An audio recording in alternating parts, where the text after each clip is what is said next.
লাউ দিয়ে ভেটকি মাছের মাথা তৈরি করার জন্য লাউটা বড় বড় কেটে মাছের মাথাগুলো ভেজে রাখবে। এবার সর্ষের তেলে এখানে আমি ফোড়ন দিচ্ছি হিং, তেজপাতা আর মেথি। ফোড়নটা হয়ে গেলে সিদ্ধ করা লাউটা এতে দিয়ে দেবো। লাউটা আগেই ভাপিয়ে রেখেছিলাম। ভালো করে এটা নেড়ে নিয়ে এর মধ্যে এবারে একটু দুধ দিয়ে দেবো। এখানে আমি আধ গ্লাস দুধ দিয়েছি আর হলুদ দিয়ে দিলাম। জিরে গুঁড়ো 1 চামচ দিতে হবে। দিয়ে ভালো করে নেড়ে চেড়ে ভাজা মাছের মুড়োগুলো দিয়ে এগুলো একটু ভালো করে নেড়ে নেবো। এটা একটু ফুটতে দিতে হবে। তারপরে এতে দিয়ে দেবো 1/2 চামচ চিনি আর পরিমাণ মতো নুন।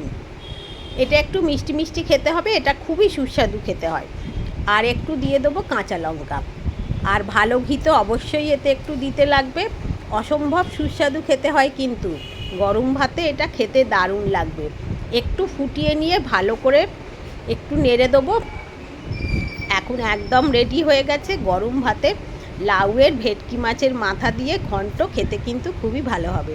অবশ্যই এটা তৈরি করে খেয়ে দেখবেন। একটা গরমের দিনে দারুণ রেসিপি এটা। সকলে খেতে খুবই পছন্দ করবে।